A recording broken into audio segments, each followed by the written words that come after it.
Hello everyone, welcome to civil staff Himachal. जैसा कि आपको पता है, आपकी डेली मेंस आंसर राइटिंग की सीरीज चल रही है। नेक्स्ट 6 डेज बच्चे हम क्या करेंगे, जो आपके अगले 6 दिन हैं उसमें से पहले 3 दिन वी विल डिस्कस स्पेस के क्वेश्चंस। नेक्स्ट 3 डेज बच्चे we will discuss that is environment का सेक्शन। ठीक है जी।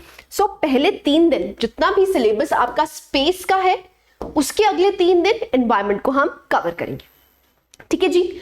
आज का टॉपिक बच्चे जो हमारा रहेगा, that will be important missions and programs of department of space and ISRO, जो कि किसका पार्ट है बच्चे, जीएस पेपर 3 यूनिट 2 सब यूनिट 1। आज का क्वेश्चन हमारा इसी पे फ्रेम्ड रहेगा। So let's start. क्वेश्चन देख लीजिए पहले। Discuss India's achievements in the field of space science and technology, how the application of this technology has helped India in its socio-economic development। 20 marker question है, ये आपको attempt करना है। अब हम इसकी ब्रॉड गाइडलाइंस डिस्कस कर लेते हैं। देखिए, पहला कीवर्ड यहां पर एग्जिस्ट करता है, दैट इज डिस्कस।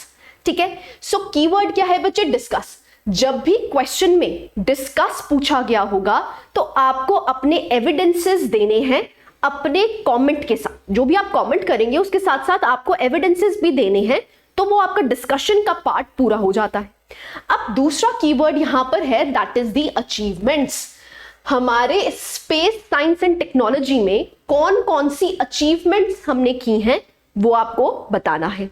और तीसरा पार्ट है कि इन एप्लीकेशन से सोशियो इकोनॉमिक डेवलपमेंट कैसे हुई है। सो 3 चीजें एड्रेस करनी है। एक तो ये करना है, डिस्कस करना है। अब डिस्कस करना क्या है, नंबर 1 कौन कौन सी अचीवमेंट्स हैं, नंबर 2 उन अचीवमेंट्स के कारण सोशियो इकोनॉमिक डेवलपमेंट कैसे हुई है। ठीक है जी। सो एक्चुअली में आपके जो मेंस आंसर राइटिंग का होता है उसमें ऐसा नहीं है कि हमने पेजेस भरने हैं या हमें वर्ड्स कंप्लीट करने हैं। हमें क्या है, कॉन्टेक्स्ट जो हम दे रहे हैं, जो उसका कंटेंट होगा उस पे ज्यादा ध्यान देना है। ठीक है जी। कंटेंट तो बच्चे है ही है, प्लस आपकी प्रेजेंटेशन भी मैटर करती है। Your answer should be presentable. ठीक है। सो कंटेंट जो है वो आपका रेलेवेंट होना चाहिए। अब रेलेवेंट का मतलब क्या है, it should be according to the question. अब क्वेश्चन जो जो पूछा गया है उसी की रेलेवेंस में आपको अपना आंसर लिखना है, जिसको हम बोलते हैं कंटेंट। ठीक है। और नंबर 2 आपकी प्रेजेंटेशन भी अच्छी होनी चाहिए।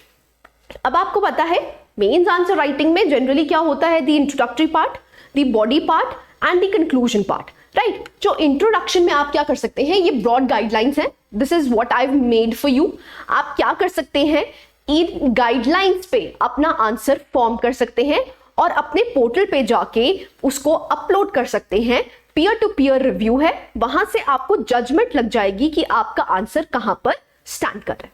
ठीक है जी। सो इंट्रोडक्शन में बच्चे आप क्या कर सकते हैं, इंडिया स्पेस प्रोग्राम को आप बता सकते हैं जो 1972 में लॉन्च हुआ था। बॉडी में बच्चे क्या कर सकते हैं, अब मैंने आपको बताया था 2 चीजें एड्रेस करनी है।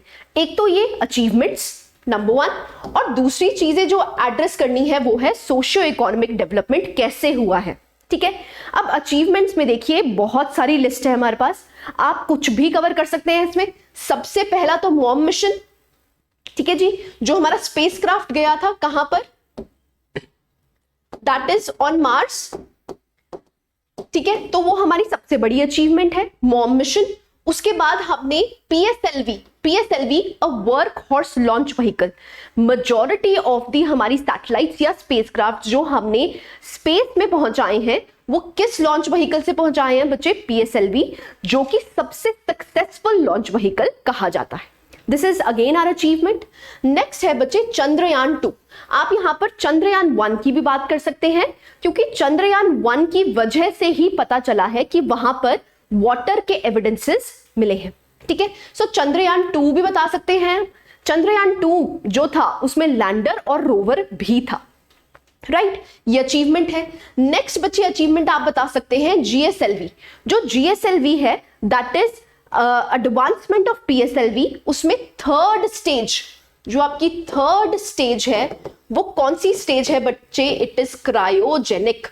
अब क्रायोजेनिक का मतलब होता है बच्चे वो फ्यूल जिसको हमने गैसेस को किस में चेंज कर दिया है, लिक्विड में चेंज कर दिया है एट वेरी लो टेम्परेचर्स, उस टेक्नोलॉजी को कहा जाता है दी क्रायोजेनिक टेक्नोलॉजी। सो जो हमारी क्रायोजेनिक टेक्नोलॉजी है दैट इज इंडिजिनसली डेवलप्ड। अब आप इसको भी एक अचीवमेंट मान सकते हैं। Next is IRNSS। IRNSS is the navigation system of India. इसको क्या कहा जाता है, नेविगेशन सिस्टम ऑफ इंडिया। जैसे बच्चे जीपीएस है, जीपीएस किसका है, यूएसए का, वैसे ही इंडिया का क्या है, IRNSS। ये भी हमारी बहुत बड़ी अचीवमेंट है। नेक्स्ट क्या है, जो हमारा एम्बिशियस गगनयान है। देखिए यहां पर आप क्या कर सकते हैं, आप इवॉल्व कर सकते हैं अपना आंसर कैसे, करंट अफेयर्स को कोट करके। गगनयान मिशन हमारा 2022 का मिशन है, लेकिन ये एक एम्बिशियस प्रोग्राम है जिसमें हम ह्यूमन स्पेस फ्लाइट की बात कर रहे हैं। ठीक है जी। सो आप क्या कर सकते हैं, आप करंट अफेयर्स को कोट कर सकते हैं। जब आप करंट अफेयर्स को बच्चे कोट करेंगे तो आपको एडिशनल एडवांटेज मिलेगा और आपको एक्स्ट्रा मार्क्स भी आप उससे फेच कर सकते हैं। ठीक है। सो पहला पार्ट जो था दैट इज अचीवमेंट्स। अचीवमेंट्स में आप ये सब कुछ लिख सकते हैं। ठीक है जी। अब नेक्स्ट पार्ट एड्रेस करना है बच्चे। नेक्स्ट पार्ट एड्रेस जो है that is the socio economic development. अब इन टेक्नोलॉजी से हमारी डेवलपमेंट कैसे हुई है, सोशियो इकोनॉमिक की बात करी गई है। अगर सोशियो इकोनॉमिक की बात करी गई है मतलब सोशल अचीवमेंट्स भी बतानी है आपको और आपको इकोनॉमिक डेवलपमेंट भी बतानी है कि इससे कैसे हुई है। ठीक है। सो सबसे पहले क्या है बच्चे, जितने भी रिसोर्सेज हमारे इंडिया में एग्जिस्ट करते हैं वो रिसोर्सेज को हमने क्या करा, सर्वे कर लिया, मैप कर लिया और उसकी मैनेजमेंट भी करनी आसान हो गई है। ये इसकी क्या है, इकोनॉमिक डेवलपमेंट। क्योंकि हम अपने रिसोर्सेज को जब मैप कर लेंगे, जब हम जांच लेंगे, जब हम उसको प्रोटेक्ट कर लेंगे, तभी हमारी इकोनॉमिक डेवलपमेंट होगी, हाँ कि ना। तो नंबर 1 पॉइंट क्या हो गया, that is the economic development.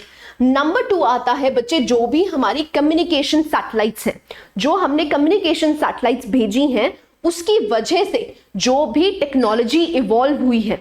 अब वो टेक्नोलॉजी क्या है, जैसे ई एजुकेशन। अब आप देखें तो आप लिख सकते हैं कि कोविड टाइम्स में जो एजुकेशन है वो बची किस लिए, क्योंकि वहां पर ई एजुकेशन की फैसिलिटीज थी। सो कम्युनिकेशन सैटेलाइट्स ने एक्चुअली में क्या किया है, इस डिजास्टर पीरियड को भी बचा लिया है। ठीक है। So it is what helping, the science and tech is helping to evolve the country for the development of the country। ठीक है जी। ई एग्रीकल्चर, ई मेडिसिन, टेली मेडिसिन, ये सारा कुछ क्या है बच्चे, that is the achievements, right. इसकी वजह से हमारा इकोनॉमिक डेवलपमेंट हो रहा है। अब सोशल डेवलपमेंट कैसे हो रहा है बच्चे, लास्ट पॉइंट आप देखिए, ग्रामसैट सैटेलाइट्स। देखिए ग्रामसैट सैटेलाइट्स क्या है, these are the grass root level penetration of technology. So यहां से हमें पता चलता है कि हम ग्रास रूट लेवल तक भी जा रहे हैं। अगर आपने कोट करा भारत नेट प्रोग्राम, वो भी बच्चे आप कोट कर सकते हैं, क्योंकि वहां पर भी क्या है, पंचायत लेवल तक आपने क्या पहुंचानी है, that is the E technology. So ये क्या हो गए बच्चे, दीज आर दी डेवलपमेंट्स जो एक्चुअली में साइंस एंड टेक की वजह से हुई हैं। ठीक है जी। सो यहां से आपका आंसर होलिस्टिक बन जाएगा। होलिस्टिक कैसे, एक तो आपने दो जो मेजर पॉइंट्स थे उनको डिस्कस कर लिया, ठीक है, और विद एविडेंसेस, एविडेंसेस भी दे रहे हैं आप साथ में, तो यहां पर आपका आंसर पूरा एक होलिस्टिक फ्रेमवर्क ले लेगा। ठीक है। लास्ट पार्ट आता है बच्चे दी कंक्लूजन। कंक्लूजन में क्या कर सकते हैं कि स्पेस टेक्नोलॉजी को हमें और एक्सप्लोर करना है, और क्या कर सकते हैं, इसके पोटेंशियल को भी हम एग्जैजरेट कर सकते हैं। स्पेस टेक्नोलॉजी के और भी बेनिफिशियल यूजेस के लिए हम यूज कर सकते हैं। ठीक है जी। So this is the broad guidelines. आप एक बार फिर से देख लीजिए इसको। ये ब्रॉड गाइडलाइंस हैं जिस पे आप अपना आंसर लिख सकते हैं, फ्रेम कर सकते हैं, जिससे आपका आंसर होलिस्टिक बन जाएगा। देखिए एज सच कोई मॉडल आंसर नहीं बनता, ठीक है, कोई मॉडल आंसर नाम की चीज नहीं होती है, लेकिन एक ब्रॉड गाइडलाइंस हैं जो आपको डायरेक्ट कर सकती हैं कि आप अपना आंसर कैसे लिखें जिससे कि आपको ज्यादा से ज्यादा मार्क्स मिले। ठीक है जी. So this is all about the question we discussed. Next day 2 के लिए जो टॉपिक रहेगा, again it will be related to the space technology. वो किस टॉपिक से होगा? ये टॉपिक आपका है, that is IT policy of Himachal Pradesh and its role in governance, concept of Himswan. Next is Lokmitra and AGI-SAC. देखिए ये टॉपिक एक्सप्लिसिटली मेंशन्ड है आपके सिलेबस में और देखा गया है इससे क्वेश्चंस भी पूछे गए हैं. ठीक है, पास्ट ईयर पेपर्स देखेंगे आप तो पास्ट ईयर पेपर्स में इसमें से क्वेश्चन डायरेक्टली पूछे गए हैं. तो अगले दिन का जो टॉपिक रहेगा इस पे बेस्ड रहेगा, आप इसको प्रिपेयर कर सकते हैं. ठीक है जी, I hope you like this session. Thank you very much.